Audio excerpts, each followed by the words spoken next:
Hey, it's Deanna and Dennis. Welcome to the He Said, She Said show. Today we're talking about the blunders, the mistakes, the F-ups that I made and And I made. and you made along the way to help our friends get to where they want to go much more quickly. Use me as the poster child for a ton of screw ups. I'm going to share a lot of those things with you today. At least I am, and I think you are as well. Oh, absolutely. Yeah, I'm definitely going to. And a couple weeks ago, I know we brought Chris on. So if anybody is listening and wants to hop on the show too and share your screw ups, And we are all ears. I got great news. My afternoon meetings are all canceled, so I've got no place to go.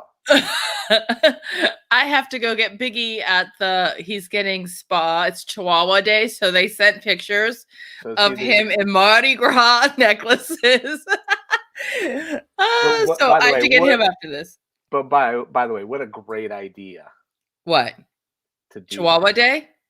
To do that to you. So they're sending you pictures of your dog, right? They so sent pictures, yeah, with a backdrop and Mardi Gras necklaces, and I was not expecting it, and it's because it's Chihuahua Day, right? So they dressed him up and sent pictures, and it was cool. Yeah, definitely really cool. I enjoyed it. But anyhow, we're talking about mistakes that we have made when starting a business, and making mistakes.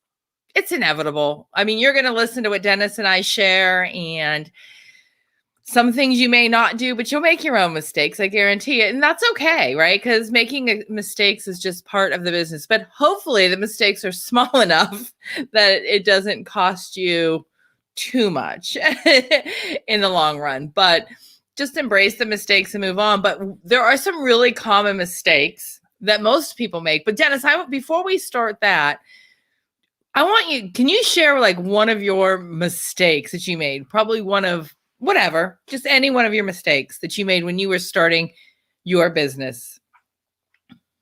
Well, I will tell you this: micro failures lead to big wins. And I know that's cliche, but this was like my dad's management style with me growing up. And I don't think that he was grooming me for a business, but life in general. So there would be little mistakes I'd make along the way. Maybe I didn't study for a test. And it would be like, hey, I'm going to let you fall on your face because right. And like, he didn't really ground me for a bad test score or a bad grade on the report card. He just said like, this is, and so I had to go to junior college, which wasn't a horrible thing. Right. Yeah. And then it led to big wins later. And I learned it then. What I learned, an early mistake that I made in building my business was, how do I get clients when I don't have clients? Who's going to trust me? So I did, when I left corporate America, I was in a small business, went to corporate America, and I made my exit plan. I lined up a client before I ever left corporate America and signed a deal that I knew I was at least going to be breaking even with what my corporate salary was. Okay. So the first customer was actually easy. It was all the other customers after that which were difficult.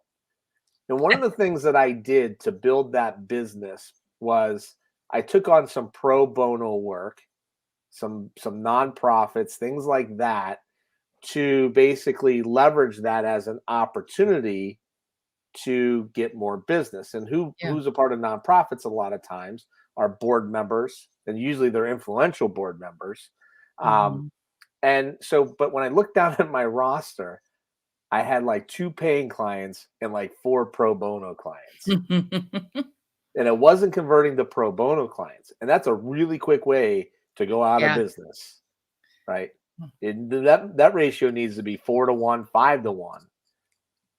And it was like 2 to like 4. And I was like, that's number one. Like, be careful.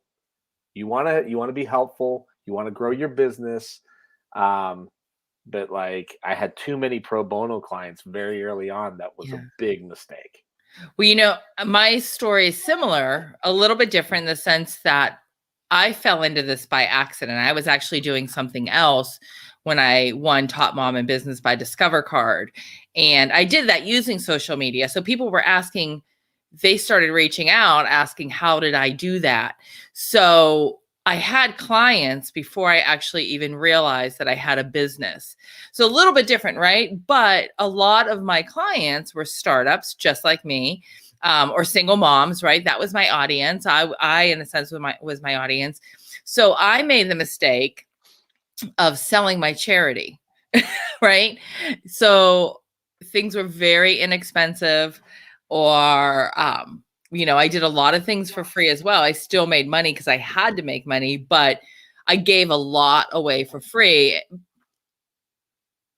And there's a time though, like there a little bit, I don't regret in the beginning because I was learning too, because it kind of all organically happened for me. But I took that much too far. Like I just thought that I had to give it away or discount my price right away in order to earn business.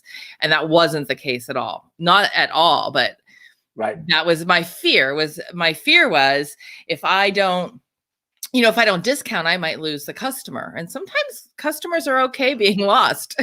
Well, and I think this will come as a result of kind of what my next topic is obviously contracting and winning deals and what you're willing to sacrifice in order to be able, do you want to eat, Yeah. or right, do you want to eat Yeah. or not? Yeah. Cash flow. I think that's the number one thing that businesses starting at, like, okay, you got to get accounting and you got to get legal services, but I mean, cash flow Yeah. is the number one element, I think, that every business starting out and even today people need to learn and need to understand. And it stems starting from your contracting to your invoicing. So like early on I was like, okay, I'm going to give net 30 terms and I'm going to sign an agreement, and your payment's going to be due at the middle or the end of the month plus a net 30-day term. So now do the math. I'm not getting paid for like 60 days. Yeah, that's crazy. And you're thinking to yourself, but 8 years ago, it's a little bit of a different story. Coming out of the recession, people move net terms from 30 down to 14 to 7 days, and now it's due upon receipt. 8 years ago, maybe that necessarily wasn't always common practice, right? Yeah. And so that, coupled with the fact of, so like you got bills to pay and you got money coming in. Mm-hmm. And so now you're relying on somebody to pay you. Like, here's my invoice date. And now their money's late. It's Mm-hmm. late 5 days, 7 days, 21 days. And now you took your money and you either paid a bill or you paid a vendor because you want to be on time, you want to be responsible. And now you have no money because of the fact now you're waiting on your money. Yeah. AR, right? Accounts Yeah. receivable. What do you have coming in? When is it going out? And when are you going to pay this over here? Because if you pay this today and you don't have that receivable in hand and you're waiting on it, it's a very uncomfortable situation that you Mm-hmm. just emptied your bank account to pay this when you don't have this. So then how do you fix that though, right? If you're a small business, if there's somebody who's listening who's a small business and you're saying, okay, here's your problem, is that you aren't getting paid quick enough to pay your bills, how do you resolve it? You got first of all, you got to recognize that right away, right? I mean, you got to Mm-hmm. obviously fix that. I fix that in my contracting process to where I get paid up front for the services that I provide. You pay in front, or if you're not comfortable with that, you pay 2 weeks into the month. Mm-hmm. We try to implement a credit card policy, so now we have your credit card on file, so you're getting an invoice and a receipt at the same time, and we're hitting your credit card. Yeah. However, I work with a lot of big businesses that just don't operate off ACH or credit card transactions, so I do have to rely upon a paper check. I took myself out of the equation for collecting money. So like you're collecting money, you're the bad guy, right? And I gotta work with you. So I utilize somebody else to handle my collections. And if we know that we have somebody that has been in a position where they're slow to pay and they don't acknowledge it for any reason, we'll work with you. But like we start that billing process, like you get the bill this month, you're getting it like 20 Yeah. days in advance for the next month. Yeah. Um, and then I just got more disciplined as well with saying like I have to work with my vendors and my bills to let them know of like here's what the expectation is when you can be paid because I can't put this out until I get paid here, right? Right. So And I go ahead. that's how we did it. We've not fully and implement some technology too, like a QuickBooks or things like that. Right. And I think that brings up another mistake that as a new business or somebody new in business in general makes, right? Is that you're almost afraid to ask for that money. You know that you're owed it. Both parties know that you did work for them, you owe that. But when they are late or when there's those uncomfortable conversations, right? Are you going to pay me like for my work, right? Were you thinking about sending me a check? Like I did all this, right? It's uncomfortable and it's awkward. And I believe that's awkward for everybody. I'd like to believe it's awkward and uncomfortable for everybody, the person who owes the money as well as the person who's asking. But, in the beginning, you take it personal. I took it personal. Maybe someone else doesn't. Why wouldn't they be paying? Or, what did I do wrong? And then when you have to have that conversation or that QuickBooks sends a reminder, sometimes it's like it's just really, really uncomfortable to ask for that, but you kind of have to learn that it's just business, right? And that you have Yeah, to ask it. I mean, I think that we were too sensitive. I'm still to this day too sensitive to that, where people do not hesitate to come for us ever at all. Like we will, like and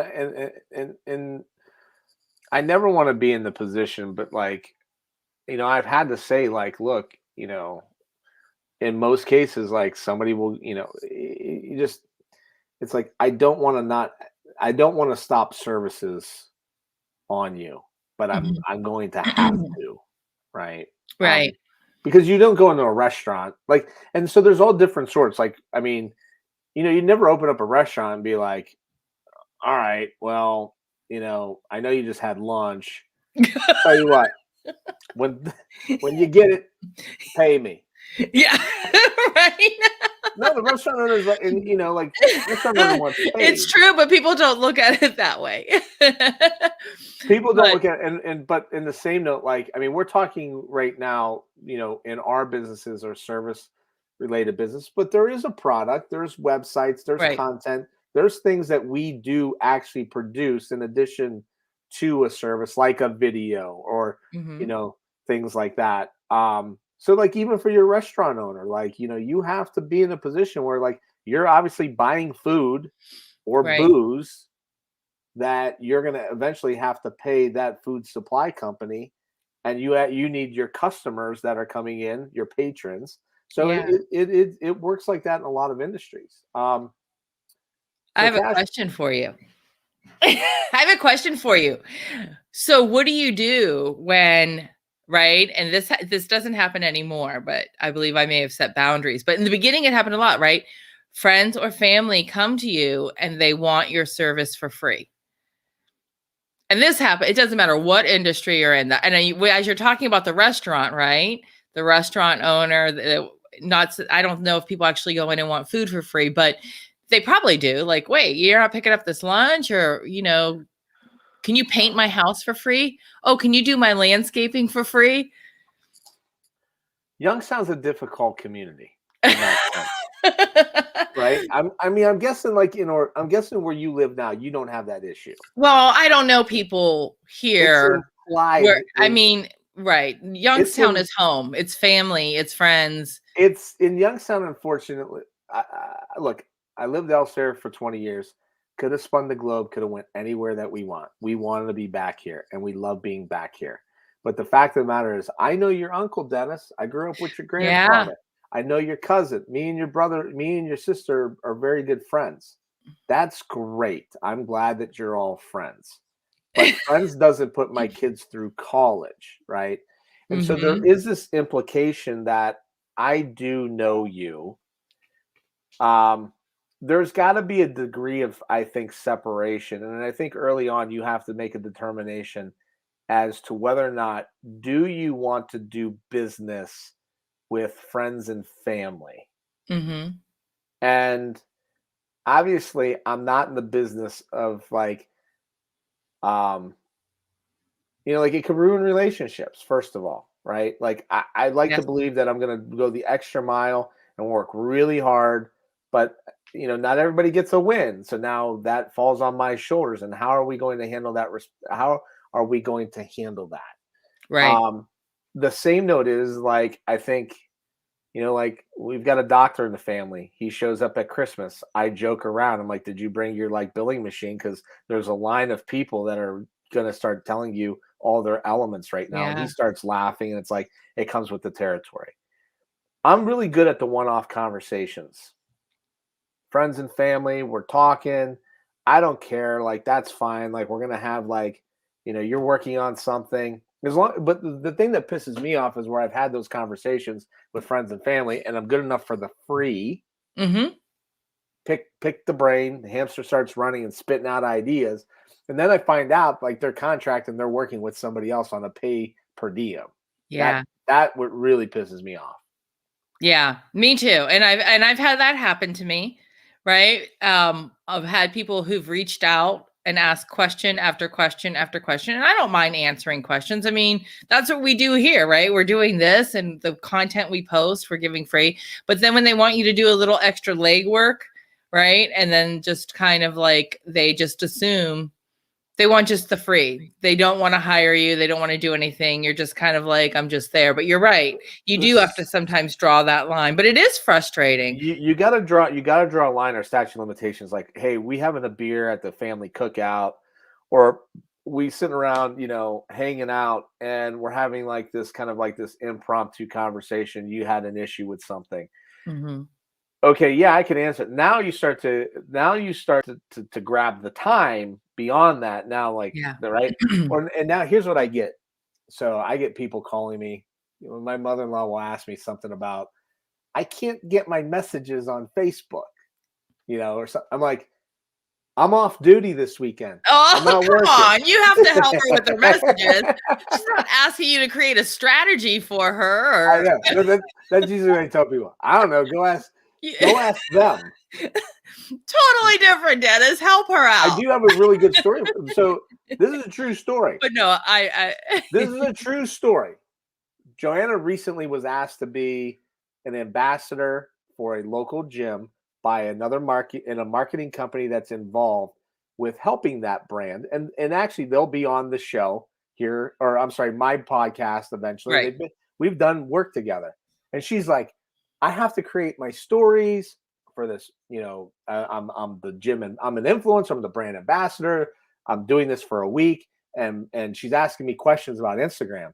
And my response was, go ask the agency that they're paying, not me. True story. If you want that advice, go ask them. They're getting paid to give the advice, you're not her me. husband. Hey, Benedict wifey here. No. Well, you know what? Maybe it is good to separate that. She was really really mad at me, not to digress. I would be mad at you too. She was really mad at me that I didn't watch the stories and give her critique back. She was really mad. She's like, did you see my stories? I was like, I saw one of them. So she was mad at me about that. But I say that kind of jokingly because I do get calls because of my positioning with the event of people calling me up a lot of times now to this day. Happened in the past week. Hey, we're looking for this. Hey, why don't you just call the agency that you're working with? Why you got to call me? And why don't they call the agency they're working with? I don't know. But it's like, I get that. I mean, if somebody was working right? with an agency and I knew that, yeah, I would say I would do the same thing. Call the agency. I responded back and I helped them out like I normally would no matter what. I don't turn people away. Like I Yeah. don't, and I'm not, and I don't do that to grab their business either. I'm a Right. No, resource, no, no. and that's what I Well, possess. they reached out to you. Huh? They reached out to you. Yeah, they reached out to me, and So yeah. I could have very easily said, "Why don't you go if your agency is so good? Why don't you go ask your agency why you got to come to me?" Yeah. Interesting. Um, Interesting. so it happened, but I'll give advice to anybody along the way. Yeah. Um, so which leads me to the let's talk about this one because I think that this one's a big one. So hustle culture. Yeah. When you started your business, how much did you work? Like how much did you feel you had to work? So yeah, a lot. And you know what? I did work a lot. Um, I mean, yeah, round the clock. I probably worked all the time. Even when I wasn't working, I was working. And what I mean by that is even when I was off and maybe having lunch with friends or drinks with friends or whatever, and I was out, still working. I'm still networking. I'm still grinding. I'm still thinking about work. And yeah, so I never turned it off. And I thought I had to hustle, right? And then people would say that. I mean, my mom, she's a hustler. She hustles, she works hard. She's a hustler, right? So that fed into it because that was good. So yeah, it was all the time. I think that what we're led to believe because of the internet is that the badge of honor, the badge of courage, and what it's like this is what it takes to make it, right? Yeah. You do have to be all in. I do believe that. But I think that culture, that hustle culture is all bullshit. I think that it's all um like just a remedy for a bad way of life. The badge of working 80 hours a week. Like my goal right now is like how little can I work and make more money? Yeah. Like like if I can make the same amount of money that I make now working 10 hours a week, amazing.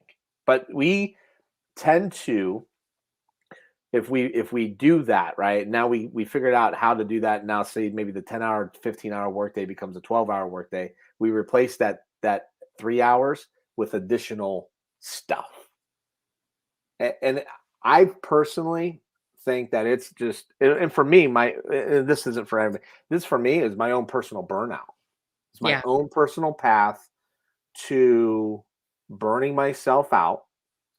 I always shut it down during dad hours, and I'd call dad hours 4 to like 8. Like, right? Like this is the time that my kids either have activities or but I'm gonna make sure that I'm doing that for them. But then it's back to work from like 8 to like 1, 2 o'clock in the morning. Um, it was, wake up, first thing I do at 6, 7 o'clock in the morning is get on the computer, start working, get the kids up for school, get them off for school, stop working at 4, shut it down, go back to work at 8. Evenings, weekends. That's still a lot. Yeah. It's That's a crazy whole talk. lot. It's crazy. Oh, half the day was Friday until 4 Wait, half a day is at 4 o'clock? on a That's a full Friday. day. That's a full day. Yeah. So the first 7 years, so the conference is 4, back up to the first 5 years, if not 6, it was that pace. It was a quarter of a Yeah. day was Saturday morning, waking up at 8 and going until like noon. And Yeah. and That's a it half a day for me. and that in itself takes a toll. Obsessive compulsive, not being good at having open-ended items going into the weekend or to the evening. So like I wasn't good at, if I had an open-ended task that was like not going to determine whether or not the conference takes place or I win or lose a client, I basically would obsess about getting that done, and Mhm. to the point of exhaustion and getting it done. Instead of saying, you know what, like that's going to be there on Monday. It's going to Yeah. be there on Wednesday. It's not that big of a deal. And I wasn't good at that early on. I was not good at like, hey, let me put this down. It'll be all right.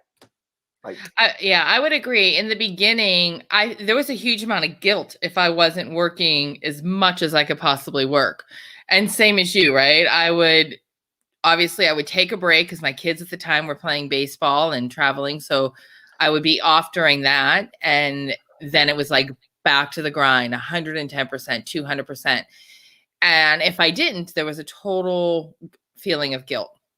That's not the case anymore. Like you, I mean, a few years back, I remember talking about that when everything was like hustle, hustle, hustle, hashtag hustle, whatever.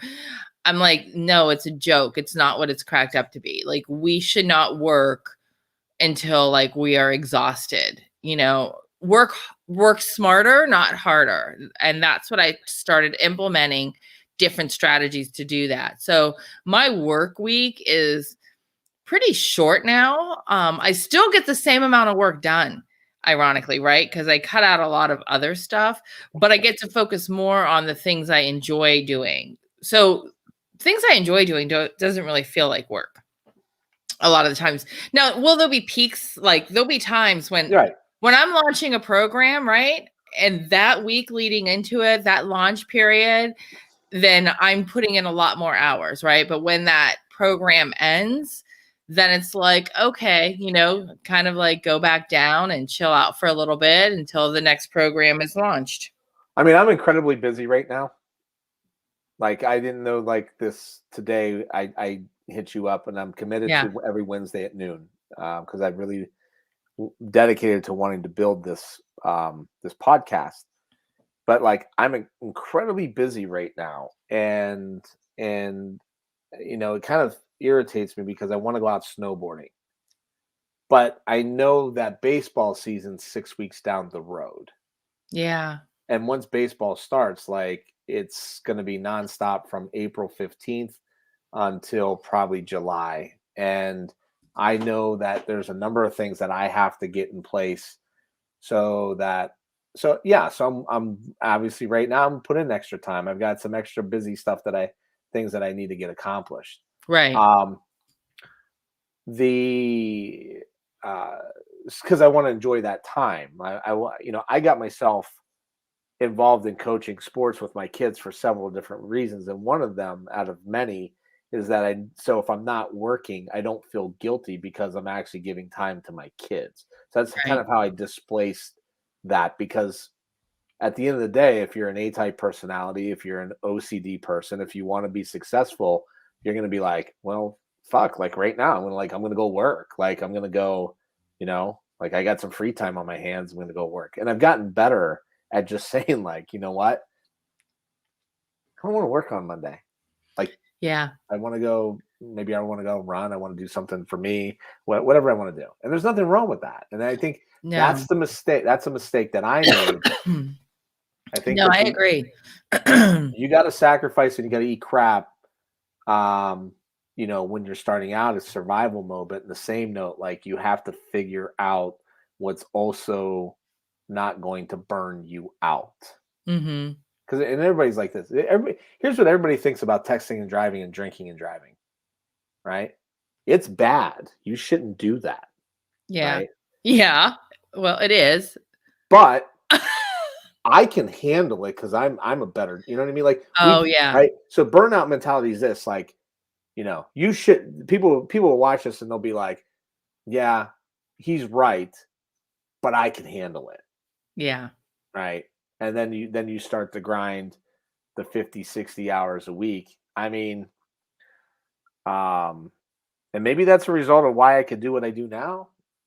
I don't know, but did you put any parameters in place with like a virtual assistant or hiring or any of those things along the way to alleviate some of the workload so you can have more of that work-life balance. Absolutely. Absolutely. And I would say another mistake, right, in the beginning is believing that, that I had to do it all. Everything was on me. And to be fair, starting a business, at least when I started mine, I was poor. I couldn't afford to hire anybody to do anything, right? But I absolutely have added people to my community, to my tribe, that I pay now to do certain things to take it off of my plate. Things that either one or two things I cannot do, that I know I'm not very good at and somebody else can do it a lot faster than me, and the things that I don't like to do.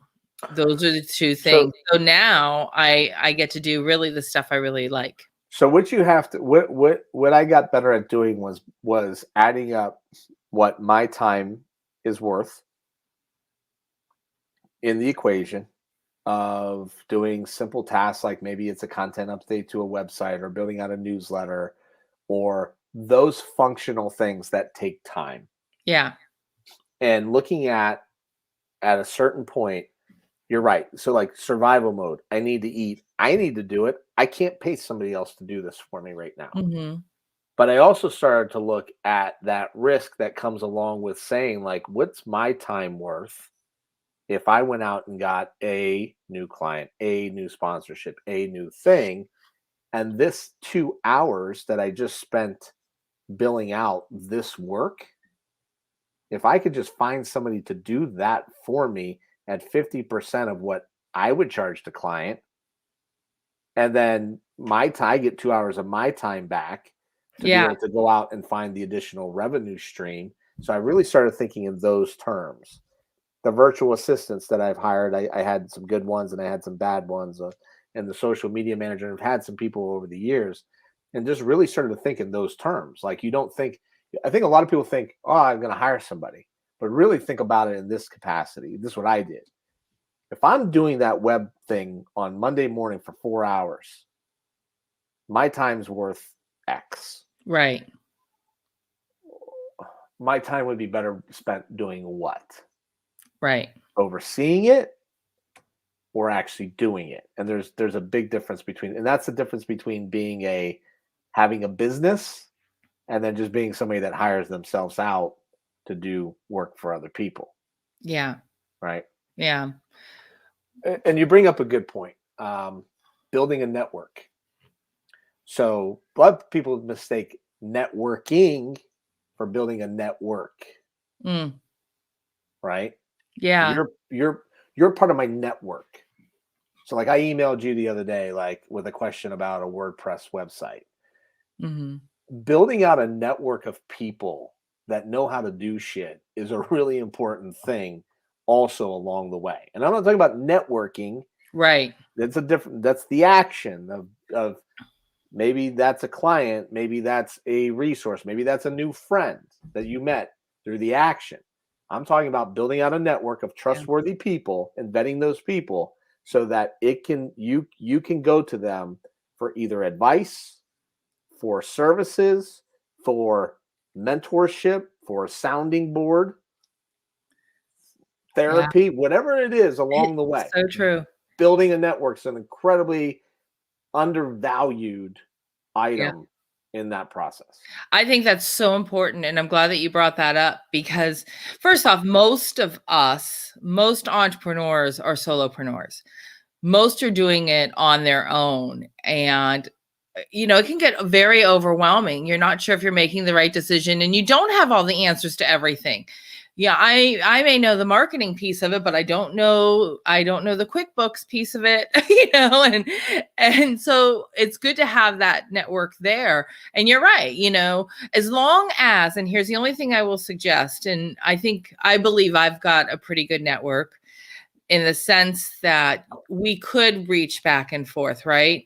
But make sure it's mutual. Like if somebody's in that network, don't be the one person, for example, Dennis, and you don't do this at all, but I'm just using it as an example. You don't do it. And it's right.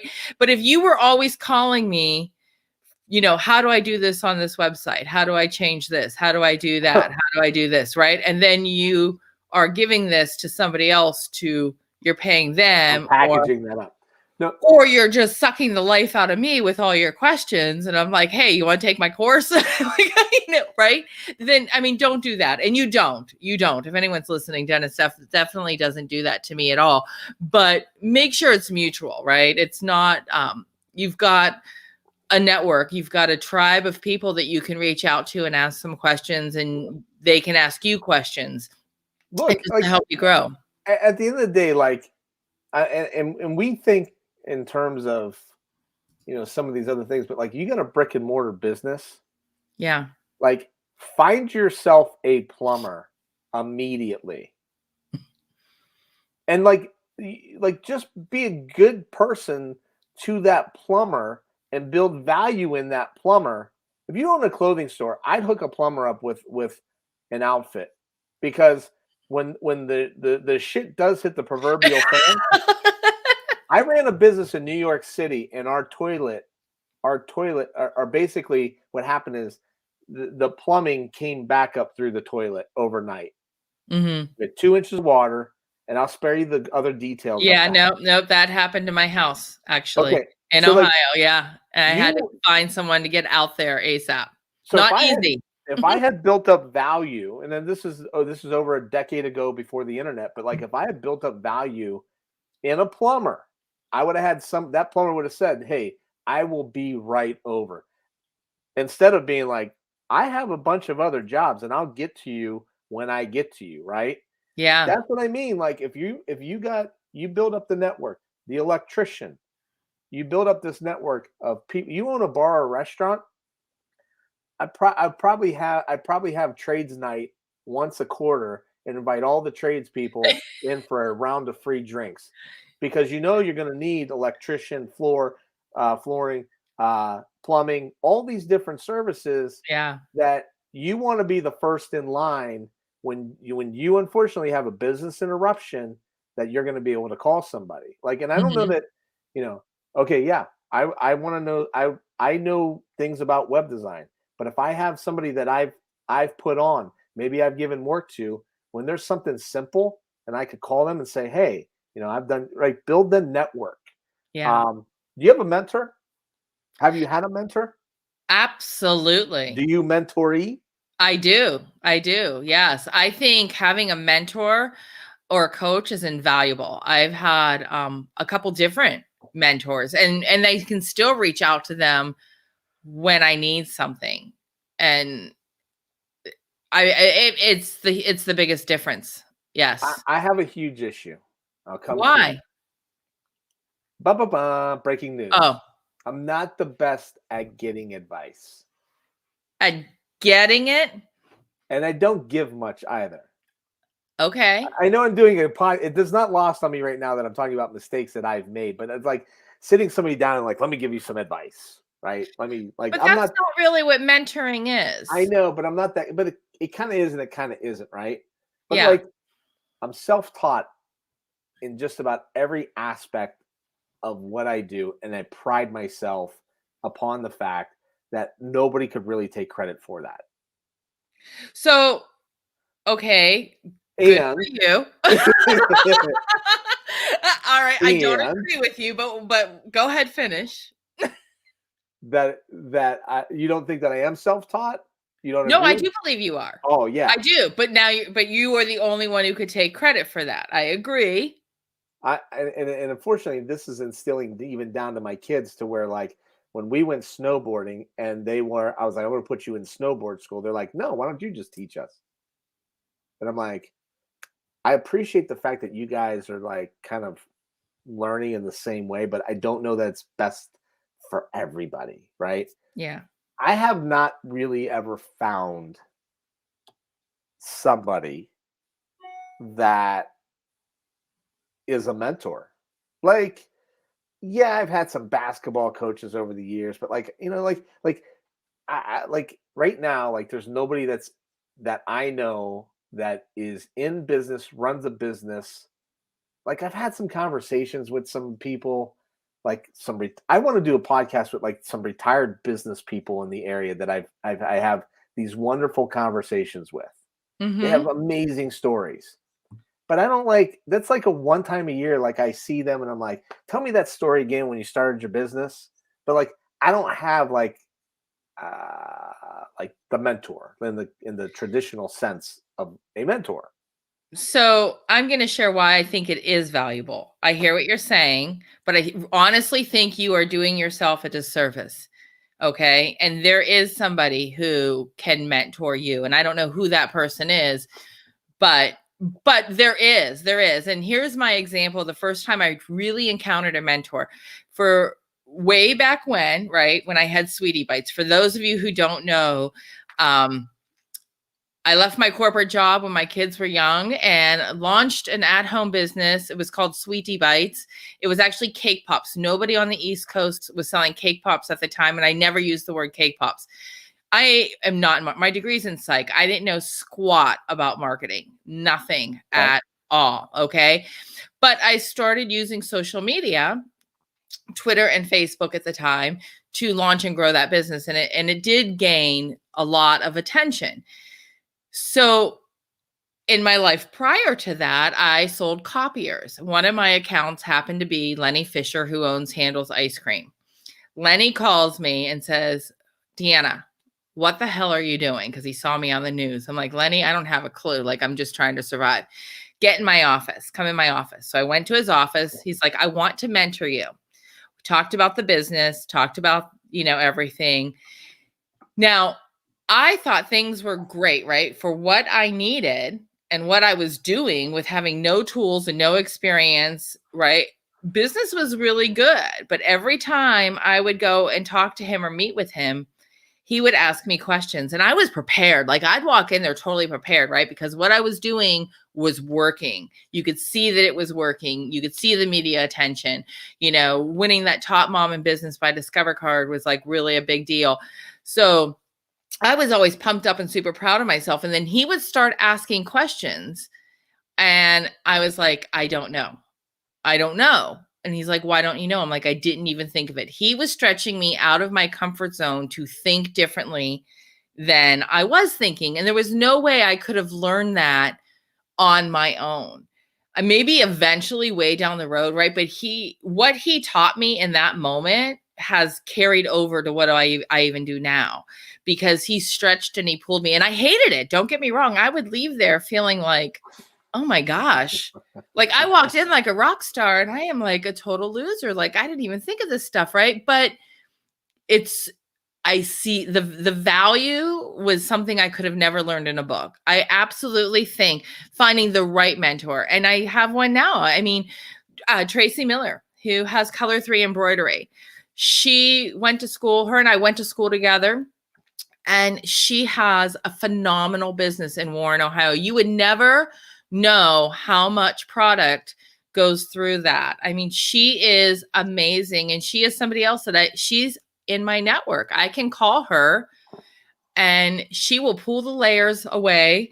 She will get right down to the core of it and she's not afraid to tell me, not this is what you need to do. She makes me uncover the answer that I already know. And then she helps guide me. She gets me uncomfortable. And that's where a mentor is valuable. I think it's different to ask for help, which I do ask for help. Yeah. Ask for help in a lot of different ways. Like, what do you did it with you last week? What do you think about me changing up the way that we're doing this? Right. Mm-hmm. I do value feedback. That's different though than, now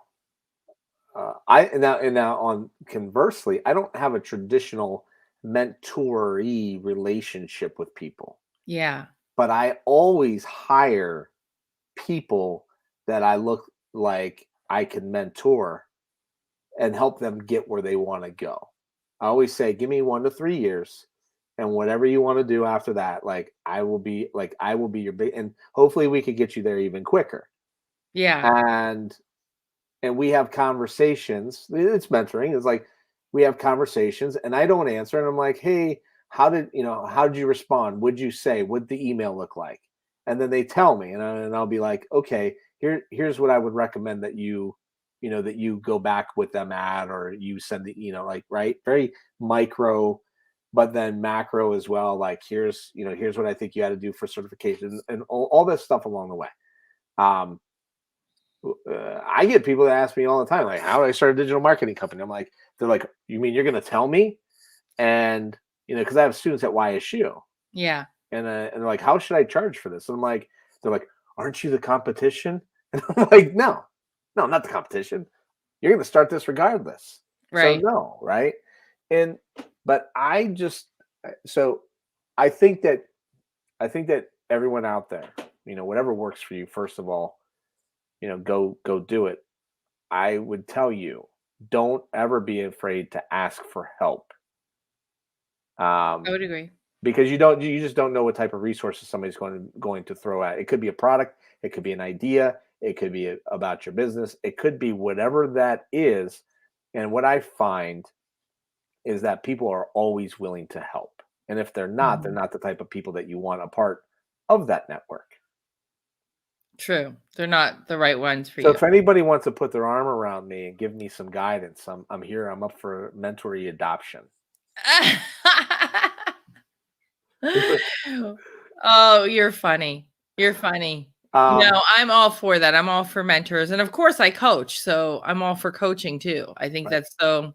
So let me ask you this question. Here's another one that I made a mistake on. If you want to go broke quick, take people to lunch. You're starting a business and you want to go broke quick, take people to lunch and sometimes dinner. Yeah.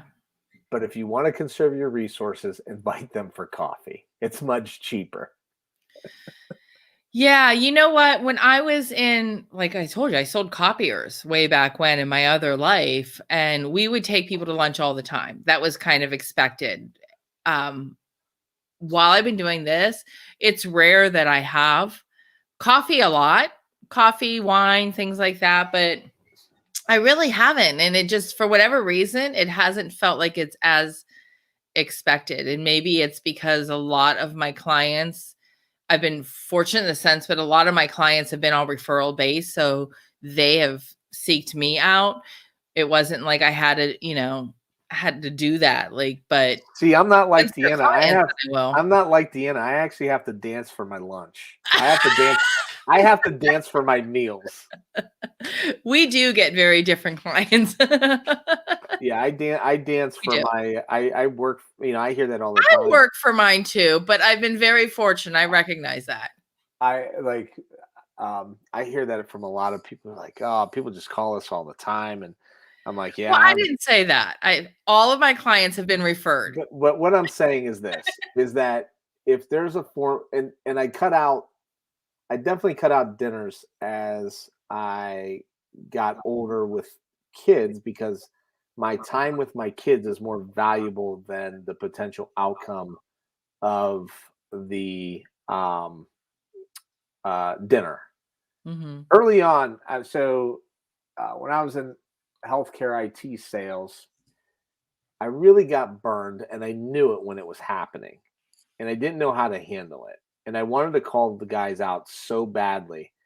But then in the same note, I was like, man, I got bills to pay, I got a mortgage to pay, I got a new baby, and it's like, do I got to eat this crap or not? And I took 2 doctors out in Louisville, Kentucky, to Jeff Ruby Steakhouse, and it's a really great steakhouse in Louisville, Kentucky. And that was like a $600, $700 dinner. Mm-hmm. Right? They're ordering scotch. They want to order a bottle of wine, and I was like, no, like, we're not ordering a bottle of wine. But it was on the company dime. Okay. They ordered everything that they could possibly order. And now these are radiologists. They're making $500,000 a year. Like, literally, the average salary for a radiologist in the United States back when I was in healthcare IT was $485,000. They could obviously afford it. But they wanted a night out away from their wives to hang out with me and let me lavish them with scotch and steak. And they just used me, and I knew that they were using me, and I wanted to be like, this is a bunch of bullshit. Like, you guys, like, I picked up on it right away. So you have to be very cautious of, like, there's people out there that unfortunately will take advantage of, like, your goodwill of, like, Yeah. here's a free lunch, here's a free happy hour, here's, at the end of the day. And so doing business over lunch could end up being a very pricey obligation, depending on what nature of the business that you're in, that you may have to move deals forward. And so moving that to meetings over coffee, and obviously COVID has changed, the opportunities for that, but it's coming back, right? And so eventually you're going to have to decide, am I going to invest in the calories here, or am I going to invest in, kind of, let's just meet, we want to meet, right? So Yeah. let's have a meeting. Risk. So this is a big one. You asked me this question actually when you moderated a panel discussion. I did. Yeah, you did. So one of my things that I find with most business owners, and I preach this all the time, is don't let the biggest risk that you take in your business be the day that you decided to start that business. Most people go to leap off the bridge and they're like, starting the business. But then they stop risking and investing and taking risk in the future. Now, I haven't had that. Like, I haven't stayed stale. So that's more of like along the lines of, like, I don't think that's been a mistake. I've introduced, consulting agency services to conference services to print publication. I could have very just easily sat back on agency or consulting services and never did the other. But I knew that it was a risk, right? Every time I invest in a piece of technology, do I need it? It's a risk, and I have to weigh that. Don't let that last investment be the one the day that you start your business, because I think it's a surefire way to go out of business. Yeah, I would agree. When did you know to pivot your products and services?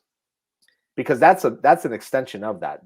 Start out Sassy Girl Entrepreneur, you're building websites. Now you're you've pivoted into this speaker, coach, or thing like that. Right. And that was scary, and it's a risk. I'm in the process of that now.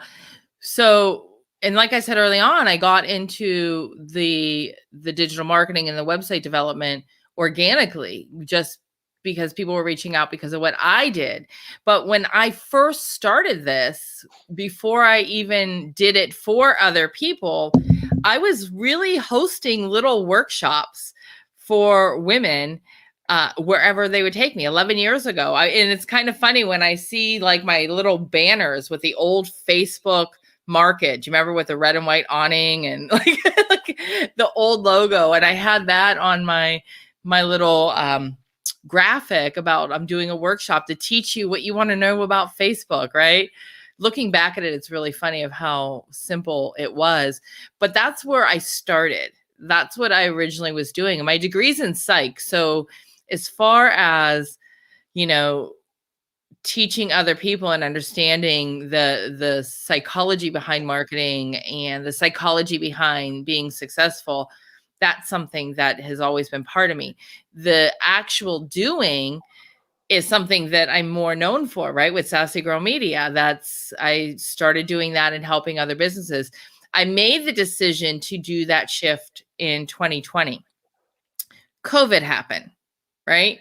So in the beginning of 2020, I'm like, I'm making that shift this year. I had my strategy figured out. And it was my first year of launching my Ignite program, where I'm teaching everything about digital marketing. And the Ignite program went really well. But also because of COVID, there were a lot of businesses realizing how they needed to implement a social media strategy, or they needed to get their website up to date. All these things that we've been preaching and talking about over and over like a broken record. When COVID happened, now all of a sudden businesses are like, oh, wait, I should have did this already and I need to do it now. So I started getting a lot of business doing that. And it's not that I dislike doing that, I just really love teaching people how to do it more. So because of COVID, I didn't actually make that transition as seamlessly as I had thought. I still was doing it. I still, for all of 2020, ran my programs and created some more programs. But this year, it's actually a bigger shift, and it is a risk. I could, people can think that I'm not doing anything any longer, or they can, change their opinion of what they think of me because of that change. And, but it's what I love and it's what I want to do. And you have to embrace it and go for it, rolling the dice. Oh, yeah, right. I agree with that. Now, so few years ago, you and I got together to do an all-day workshop, Yeah. and like 2 people signed up. Yeah. Was that a failure? No. No, I don't believe it's a failure. I mean, okay, so wait. No. Hold on, go ahead. So would we have liked to had more people sign up? Hell yeah. We absolutely wanted more people to sign up for that workshop that we did. I think that was actually 2019, wasn't it? Was it, or 18? I think it was in 2018 we did it. But, you learn, as long as you learned from it. And I think that we did. Maybe it was the content, maybe it was the way that we promoted it, maybe it was the timing. I don't really know. But we had 2 people show up, and it's still 2. If I get one, and I've had this, when I was in Montana, I had a workshop. I set it up and I had 1 person sign up for this workshop. So I debated right before, I'm like, I should just cancel this. I should just refund this guy his money and just say it's canceled. I really didn't have, 1 person. I don't know anybody. Nobody knows me, but I showed up and he showed up. And can I tell you that gentleman has given me continued business. And then his wife, who also has a business, she came on and she has attended workshops and she has run Facebook ads and she has hired me for a number of things. So do I see 1 person or 2 people showing up as a failure? Absolutely not. Just keep showing up. I don't see it. Okay, I thought you were going to argue with me. No, I see it the same way. And the reason is, and I had a conversation with somebody just before I came on, and his business has a lot of public facing aspects. It is all public facing. And so it leaves you open to a lot of critique and people that got a bunch of ideas but don't execute on anything. Mm-hmm. Right? I'd rather go out and execute on stuff and try than just not sit back and do anything at all. And if so, the judgment call is, well, we had 2 people, we had 200 people, we had 400 people, and I'm not weighing like the success based upon the amount of people that showed up versus the 2 people that did show up and how much value that they got out of that, not just from that, but the business, and then what we learned along the way. Yeah. I mean, I just think that there's so many people that are afraid to try. Yeah. Versus like, so, I'm not telling you like, go quit your job tomorrow and go do X. But I am saying like,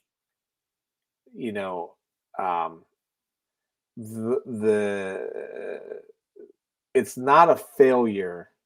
Like just so many people will look down upon you or judge you because you tried something and it didn't work out. And maybe in their expectation, in their eyes, or even maybe your eyes.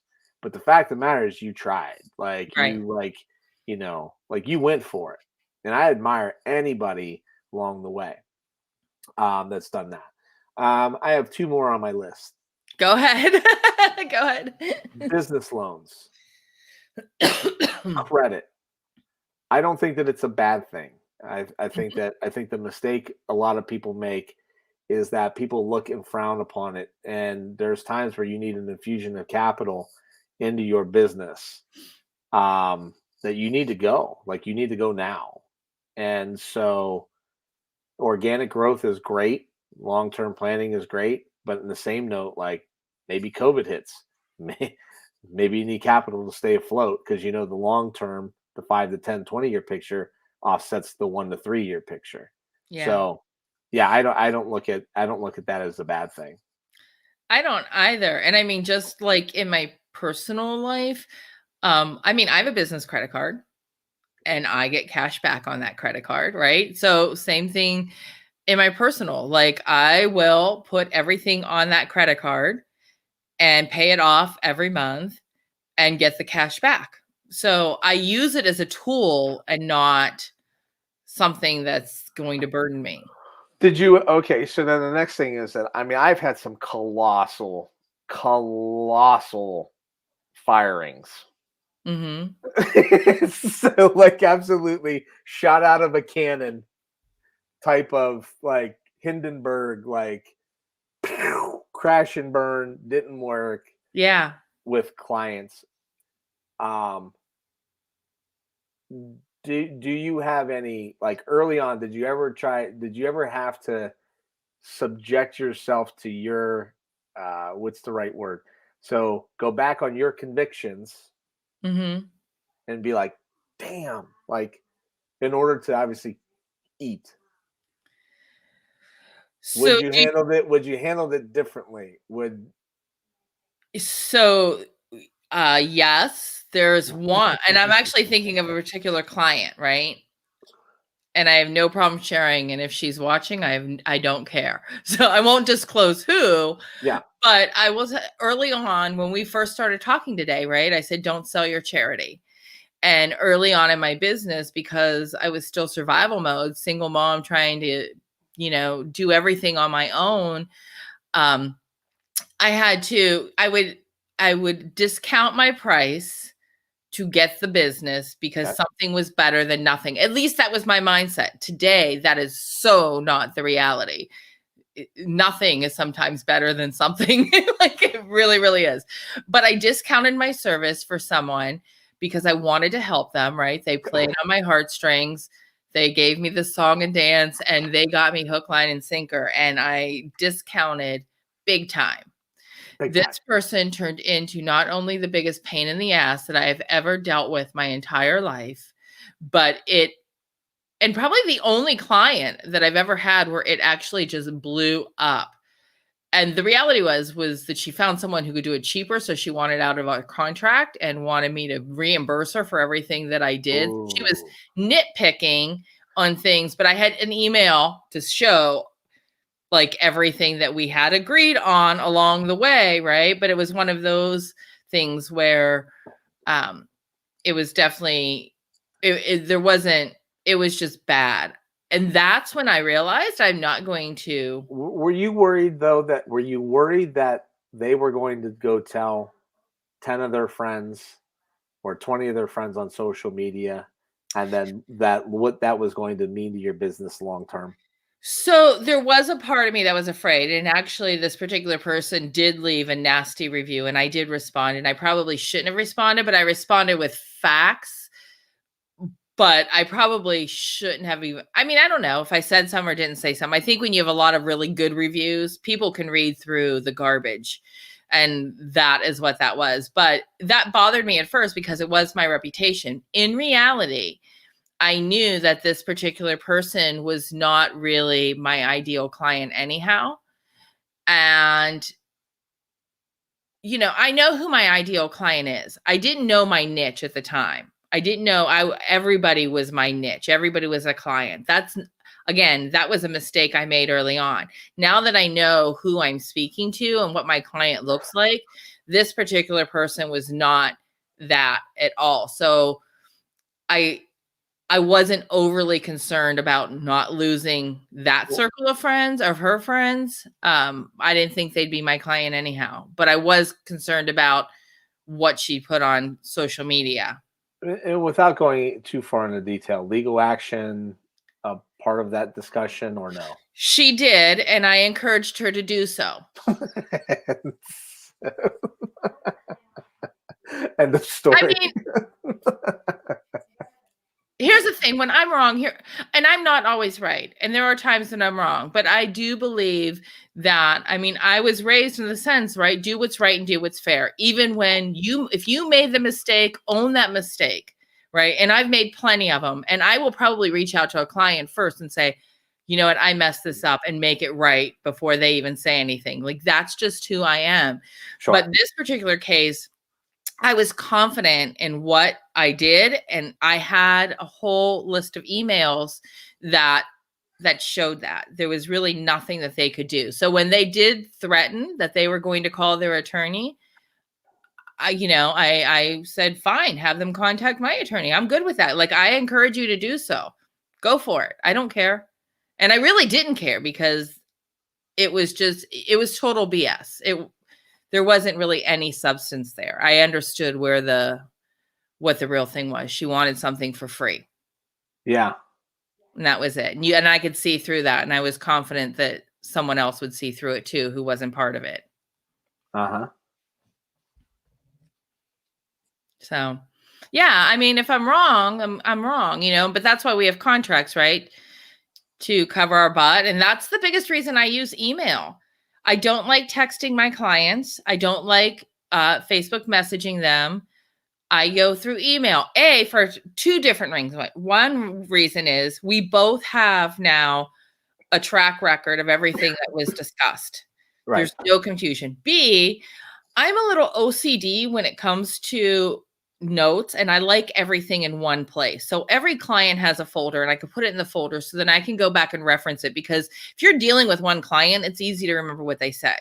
When you're dealing with a number of clients and they're all messaging you with different events or something that's going on, or they're sending a photo or they're sending a video, and it's easy to forget something. It's very easy. Or you're designing their website and they're giving you a bunch of updates.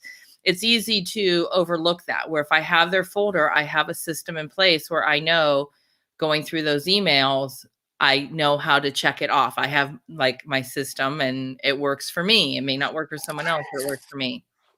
Yeah. So what's your last one? Well, we could have we could have an entire show dedicated towards this conversation with me.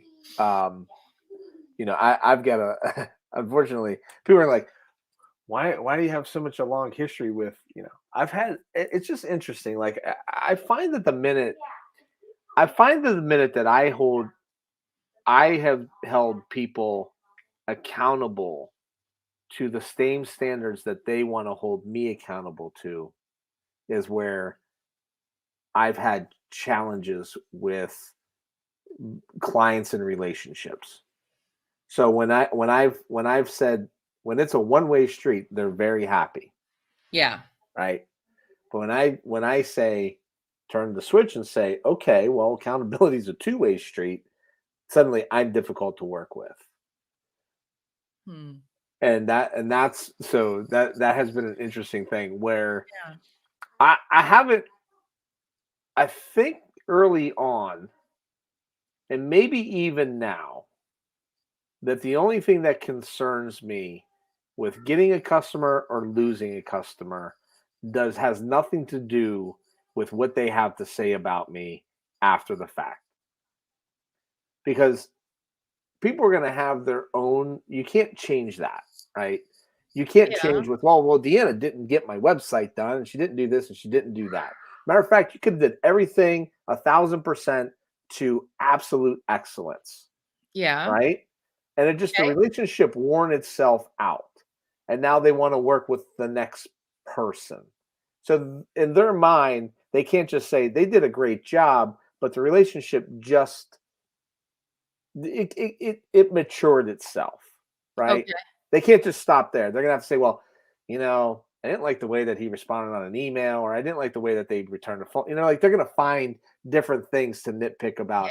So I have absolutely zero concern with what the group behind me is inheriting from the relationship. It has everything to do with the financial model of, like, okay, like, that's recognized revenue, and what am I doing to replace that? Early on, it was like, boy, right. But I don't worry about the reputation conversation. Um, Probably like 99.9%. I don't worry about the reputation. I mean, a little bit I do, probably a little bit more than it sounds like you do, but uh what I worry about is actually the actual relationship. And I've been lucky. Like that website was the only one that like blew up in my face. The clients that I have, I've worked with for a really long time, and I like them. Like I really really like them a lot. And there are times where I've had clients that I really like and they've stopped for whatever reason, but then a lot of times they end up coming back and it's really just their own personal reasons of whatever is going on in their life or their business of why they put it on hold, and then they end up coming back. Or maybe they in that process they did and they've worked with someone else and tried, and I know that for a fact. In fact, I just got somebody else that came back who I'd worked with them, and they took a break, they paused it, and I'm totally cool with that, and they had somebody else work on their stuff, and now they've come back, and they because it wasn't as good. So, Right, and then so and not that's to, okay. So by I'm the way, concerned about the relationship between no, them. mm, I'm okay if somebody doesn't want to do business with me. right, That's okay. not to It's okay. I not don't to want it to de be personal. not to devalue, not that I'm not appreciative, none of those things, Yeah. right? I treat the the community that I manage very, like I value that. I'm 1,000% appreciative, Yeah. 1,000% appreciative of the print publication, everybody that's been a part of that, and I'm super appreciative of anybody that's ever given me the opportunity to work with them. Yeah. But I know that when I work with them, I bring them a tremendous amount of value. Like, Mhm. I'm sure. you know, um, so I'm comfortable in knowing that not only are they getting the most honest, best piece of advice, it's not self-serving. Right. Like I could have over the years just been like this, yeah, yeah, no, yeah, and then send the check. But my convictions are so strong about this is what you need to do, not what right? You want to hear this. That's not you're I'm not that guy, Yeah. right? And my convictions are so strong that this is going to, like there's a meeting point. It's your business and you got to pay the bills. So if you decide that you're going to go this direction with it, I have to ensure your bet.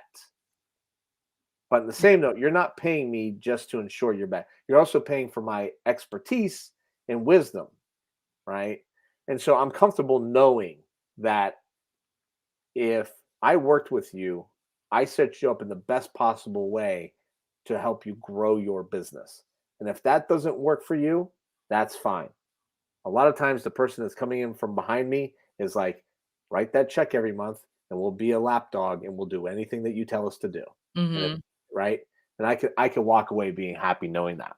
Yeah. Um, any other mistakes? Oh my god, ton of mistakes. But I know we're short on time. um, but I would say one of my mistakes, and I mentioned it earlier, is not really knowing my target audience, not knowing my niche, trying to sell to everybody and having my message become really watered down. I was afraid to narrow down of who my audience is and fear um that I was leaving money on the table. And it took a while for me I knew I should niche down, right? But to actually do it and speak in that voice was scary. But once I did, then I realized the benefits. Yeah, I think that people are afraid that they're going to ostracize somebody in the universe, but the reality is that um, the reality is that there's obviously people that are out there for your business. If you have an e-business, it's a little bit easier in some respects eventually because the web has democratized the world, and so there's just pockets of people out there that have an interest in X, Y, and Z. Hmm. Like backyard chicken farming is the best example that you can find, Yeah. right? And so like you either know one or you are one. And you can reach that at scale, obviously on a web. So now you've got an audience. Where it gives a little bit challenging is that, like, if you have a brick and mortar type of organization and you're like, I got to find my target audience, Mm-hmm. or right. But no, I'd agree with that. Like, everybody needs marketing. We can both argue that, right? Right. Everybody needs marketing, but really within that, like, who ideally do I work really well with? Right. Right. Who are you talking to? Who's your brand talking to? And clarifying that and creating that clarity is scary to do because people feel like they start living in a mindset of scarcity and they forget about living in a mindset of abundance. So they feel like they shouldn't do that because now they can't have a client. For example, right? My target audience, I'm talking to women. I'm talking to women in their 40s to 50s who have a business, who are starting a business, who want to grow their business. I can tell you every detail about that woman. Usually a target audience is who that person was 3 years ago. Not always, but more times than not it is. If you look at my website, if you look at the content I put out, you can tell that's who I'm talking to. Do I have male clients? Yes. Doesn't mean I can't work with them. Do I have clients who are women in their 20s? Yes. Let Again, me ask you this question. yeah. Did you define the target audience, or did the target audience define you? Oh, we had this conversation before. I don't think we have. Yeah, we have. No, We we have. haven't. Yeah, we have. Because you disagreed with me because we did it on a while ago. You asked. So it is a great question. I'm going to answer it the way I answered it before, but you did make a really good argument, right? I defined the target audience is what I said. And I do believe I defined the target audience in the sense that I knew I was speaking to me at the time. When I started Sassy Girl Media, I was talking to, you don't remember having this conversation? I swear it was you because you're the only one who argues with me live. So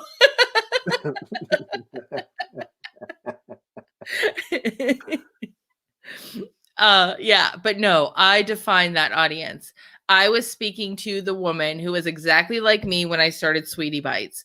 I was talking to the single mom. I was talking to the woman who wanted to create her best life, somebody who wanted more than just to go through the motions. I knew who I was talking to. So I created my audience. And my message, because of my message, you can tell when somebody is talking who they're talking to, then they found me. What did I say? You disagreed with me and you said that my target audience was defined by them, that they were the ones who found me. And if I didn't have that audience, then my target would change or something like that.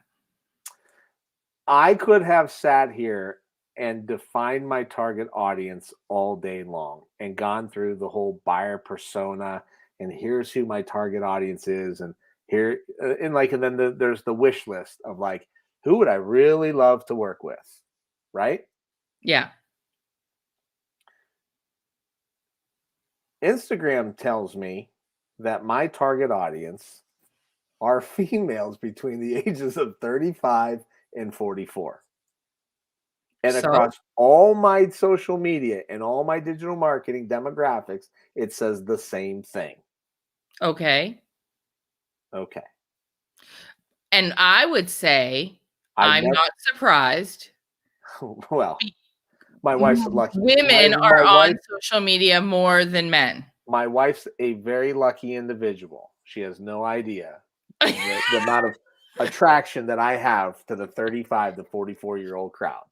But that's who they're more active on there. I would not say that your target audience is women at all. What? No, the way your brand and who you're speaking to, you're not speaking to women. I don't think you're speaking to women. I missed that if you are. But I don't think who follows you. Who are you doing business with? 62% of my followers are Wrong. female. 37% of my audience are males. So what? What do you mean? That tells me a lot. That says so much right now that I know they pick you because of what you say. So even though they pick, you defined That who was they really would bad. be. You are bright. You I are am right. right again. No, they're not Thank you, agreeing with you. Eckert Connects Workforce Development. They pick you for what you say. For what I Right? say. I speak to them. I know who my audience is, and I'm speaking to them. The words that I say, go back and have you ever looked at my website, Dennis? My content that I create and what I consistently put out is not geared at male, female, marketer, business owner, entrepreneur, creative. I push content on a consistent basis based upon what I feel people need to be educated on of what I know, right? Yeah. And as a result of that, that audience that's grabbing that content is 64% female and 35% male. So here, I never okay, started this out to say, I know that marketing is a female dominated sport in the rank and file. I know that for a fact. Not in the leadership role, which I don't agree with, by the way. I know that I think that all these things, when we come to, gender gap pay and female in executive position, all that stuff, I disagree with the way that the world has been managed. yeah.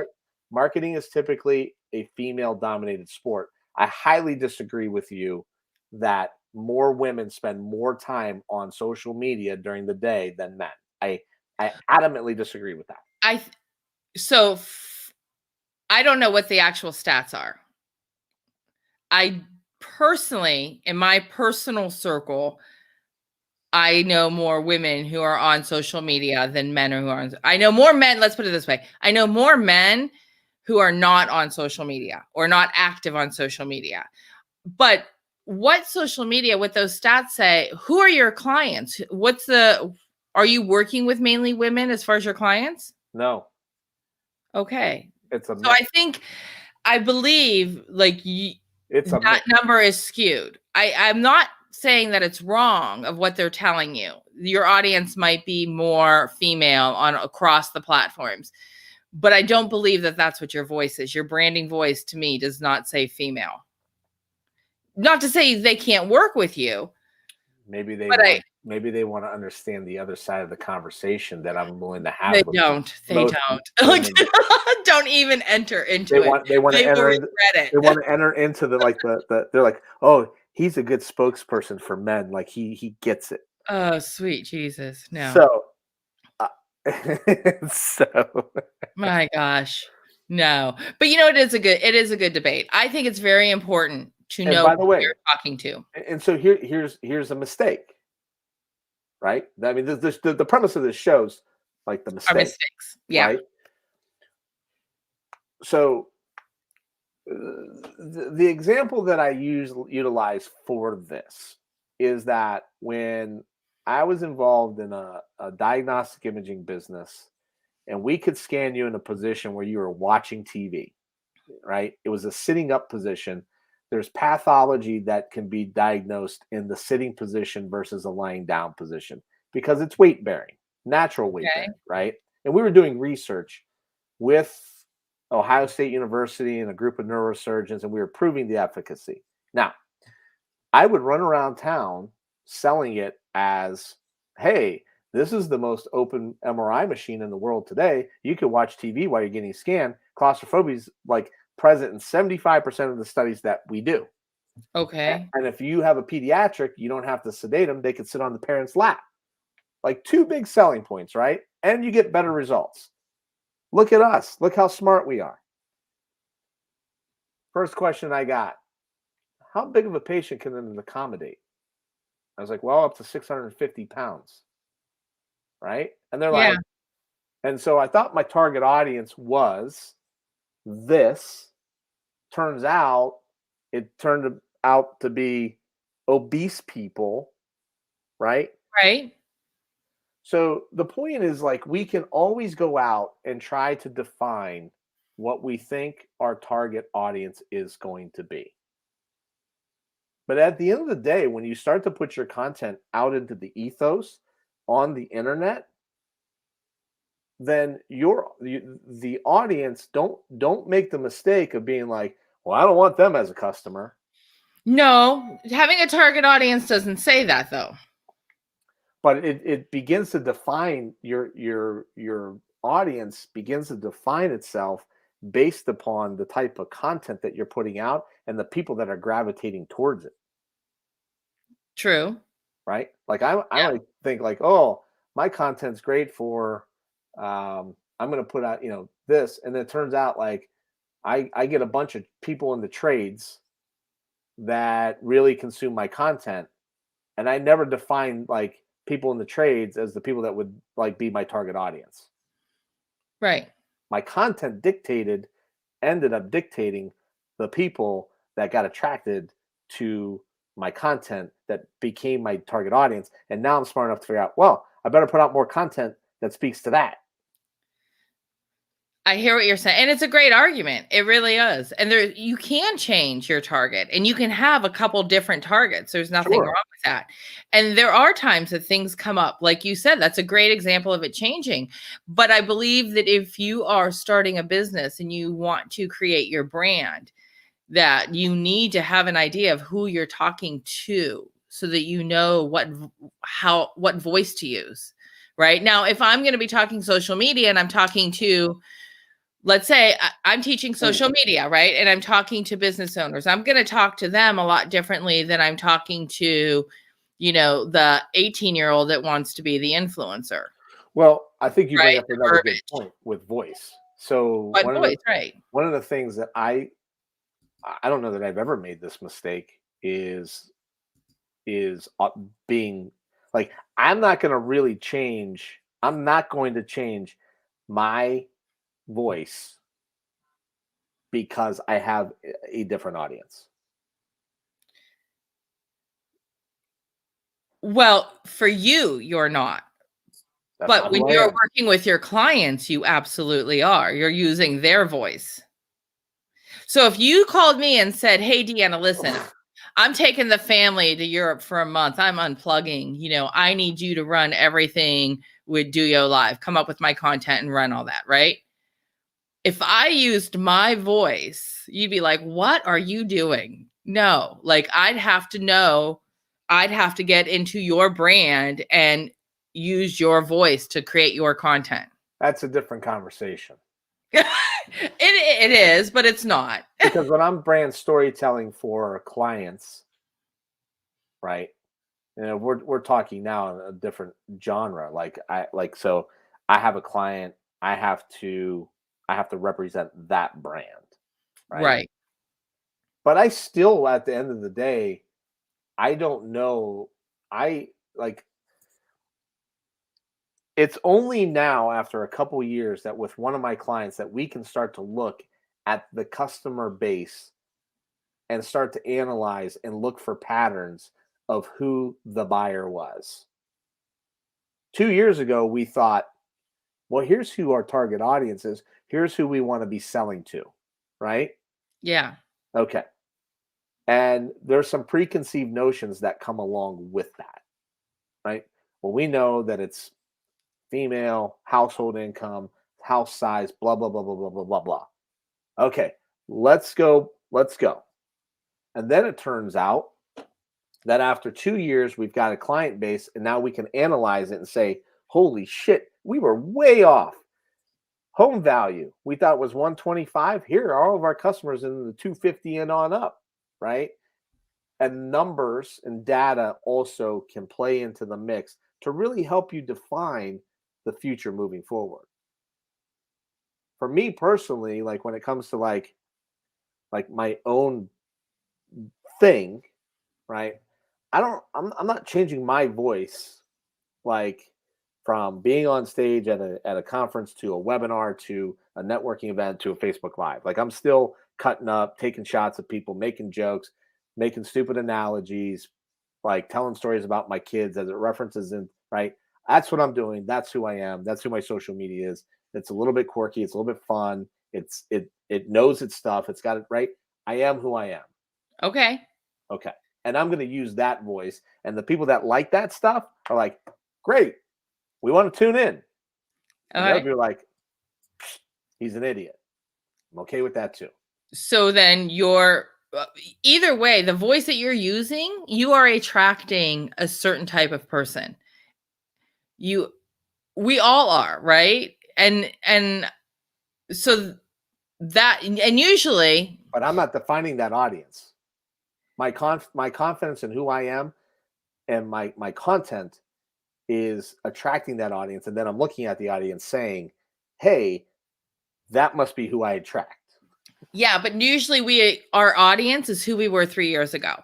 So typically, studies have shown that that's usually who our target audience is when you are your own individual brand. For me, that holds true.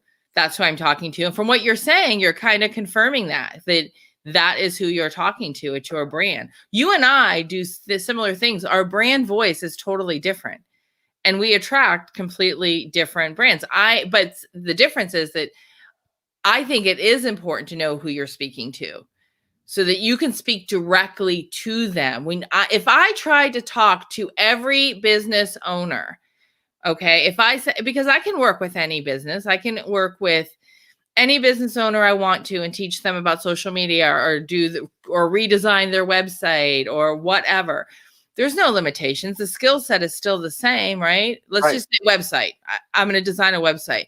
Doesn't matter if I'm designing, a construction company website or if I'm designing, a coffee, a soap company, right? The fundamentals are the same, right? It's all the same. It doesn't matter. But I'm going to talk in my voice, which you're saying you're talking in voice. I'm talking in mine. And I know that my voice is mainly geared towards women. Now, not all women, because I've done construction site company, like their websites. Like I have male clients, but that's not who I'm talking to. But it's okay that you gain them. But if I've tried to talk to everybody and I try to be everything to everyone in every business, what's going to happen is my message is going to get watered down because then I'm trying to please everybody. I'm just going to talk and share what I need to, my brand voice. And you're doing the same thing. And you may say that you don't have a target audience and that they're finding you based off of your brand, but I think that you do. You just haven't put the energy into thinking about it. Oh, that's a shot. No, it's not putting you down. No, that's or maybe you need to so that you get clients that you like you.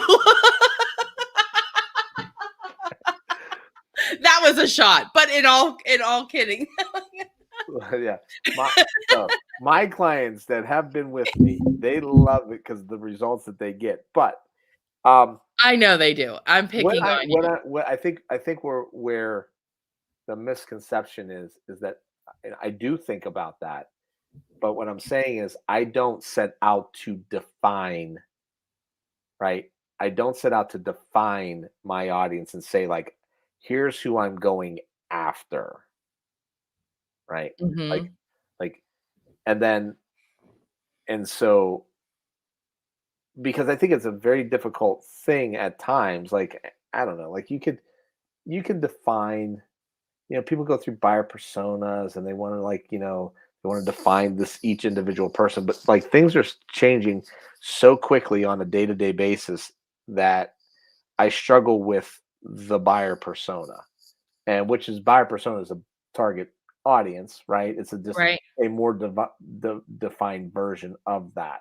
And I think that we now have data as well that helps us. And then also like, hey, look down at your client roster. Like, what do you work with? When I do look at it, I think it's like 4 females and 2 males. Mm-hmm. Dominated businesses, which resembles my social media stats. So you do work, because I asked you earlier and you said that you work mainly with males, but you're No, actually working with I mainly said it, female. I thought it was about 50-50. And then like 70% of the contributors to the conference in one capacity or another, including sponsorships, tend to go like 70-30 female male. So then maybe that is your target. But If I don't that's even who know. you're I honestly don't even know how to switch my messaging up to like appeal to females in the 35 to They may 44. not even necessarily be female, male may not really even be part of that as much as what those characteristics are.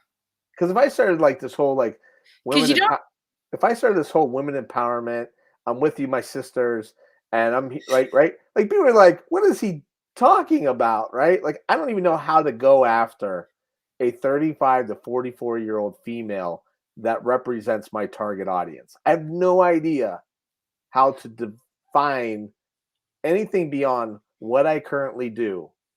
Maybe I need to hire you. Maybe I need you as my mentor and as my coach. so well, we can hook that up. Like, but maybe the bigger characteristics are not the gender. Maybe the bigger characteristics of your client is where they are in their business or the size of their business. Could be. Maybe that carries more weight than what the gender is. For me, the gender carries a lot of weight. It doesn't necessarily have to, but it just does. I mean, my colors are in the pinks and pale colors. And so I'm speaking more to women, but yours may be where they are. It's more mid-sized businesses. Maybe it's where they are in their business. Maybe it's their revenue. Who knows? But there's more characteristics that create that other than gender. He said. She said. And to end this conversation, she's always right. I love it. Dennis, thank you. She's always right. What are we talking about next week? I don't know. Somebody give a comment and give us a topic. I'm sure we can find something to fight about. Not fight, disagree about. We can definitely disagree about something, but yeah, I don't know. We'll have to think of a topic, or if somebody comments or sends us a question on how to handle something in your business, we will definitely talk about and share our opinions and probably disagree. So yeah, we'll catch you guys next Wednesday at 12 o'clock Eastern time. Dennis, thank you. As always. Yeah. And you guys have a good rest of your week. Thank you. And good stuff. Thanks, Deanna. Appreciate it. We'll see ya. Bye.